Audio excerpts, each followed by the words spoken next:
छत्रपती संभाजीनगर येथील शेंद्रा MIDC परिसरात भव्य अशा एक्सपोजचे आयोजन करण्यात आले आहे। या एक्सपोज मध्ये महाराष्ट्र राज्यातील विविध भागातून आलेले नामांकित उद्योजक आणि व्यावसायिक मोठ्या प्रमाणावर सहभागी होत असून विविध उद्योगांचे स्टॉल्स येथे उभारण्यात आले आहेत। या प्रदर्शनामध्ये लघु, माध्यम तसेच मोठ्या उद्योगांचा सहभाग पाहायला मिळत असून औद्योगिक नवकल्पना, आधुनिक तंत्रज्ञान, उत्पादनांचे आणि सेवा यांचे सादरीकरण करण्यात येत आहे। उद्योजकांना आपला व्यवसाय वाढवण्यासाठी तसेच नवीन व्यावसायिक संधी निर्माण करण्यासाठी हा एक्सपो महत्त्वपूर्ण ठरणार आहे। शेंद्रा MIDCतील हा भव्य एक्सपो औद्योगिक विकासाला चालना देणारा ठरेल तसेच स्थानिक युवकांसाठी रोजगाराच्या संधी उपलब्ध करून देणारा उपक्रम असल्याचे आयोजकांनी सांगितले। या एक्सपोला नागरिकांचा आणि उद्योग विश्वाचा उत्स्फूर्त प्रतिसाद मिळाला आहे। त्यावेळेस छत्रपती संभाजीनगरचं नाव इन्व्हेस्टमेंट म्हणलं की मी केंद्रामध्ये अर्थ राज्यमंत्री होतो।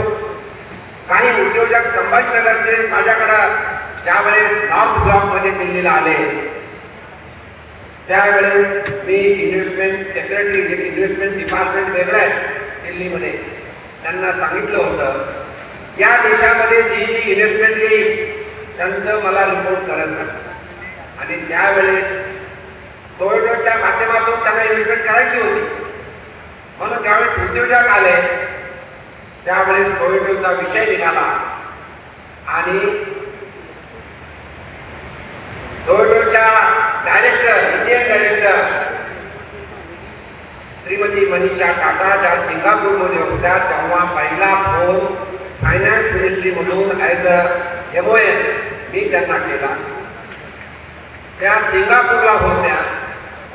सिंगापूरहून त्यांनी सांगितलं मी 15 दिवसांनी बेंगलोरला येईल, बंगलोरला तुमची टीम पाठवा।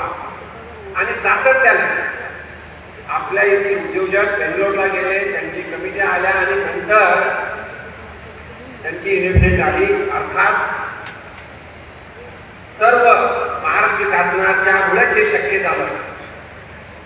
आणि आज वेगवेगळे उद्योग, टोयोटो असेल, इतर असेल, JSW असेल, फासो असेल, बरेच उद्योग इथं आले। पण तसं आपले प्रिन्सिपल सेक्रेटरी उद्योग यांनी सांगितलं आणि काही दिवसापूर्वी केंद्रातील कॉमर्स अँड ट्रेड मिनिस्टर इथं आले होते आणि त्यांनी सांगितलं पियुष गोयलजी या ठिकाणी 2000 एकर जागा आता संपलेली आहे, परत आम्हाला 8 ते 10,000 एकर घ्यावी लागेल। म्हणून केंद्र शासन आणि राज्य शासनाच्या माध्यमातून 8 ते 10,000 जागा एकत्र घेऊन इन्फ्रास्ट्रक्चर डेव्हलप होऊन नवीन नवीन उद्योगाला महाराष्ट्रातून प्रोत्साहन देण्यासाठी संभाजीनगर तयार। एवढंच नाही तर काही महत्त्वाच्या गोष्टी मला सांगावंसं वाटतं। केंद्रातील डिफेन्स मिनिस्टर श्री राजनाथ सिंह जी आले होते, रामामध्ये प्रोग्राम घेतला होता, माननीय मुख्यमंत्री फडणवीस साहेब होते। त्याच वेळेस त्यांनी आपण मागणी केली होती उद्योजकांनी की एखादा डिफेन्सचा अँकर प्रोजेक्ट इथं आला पाहिजे। मला कल्पना आहे या संभाजीनगरमध्ये 10 ते 15 उद्योजक आहेत डिफेन्समध्ये काम करतात, पण माननीय केंद्रीय डिफेन्स मिनिस्टर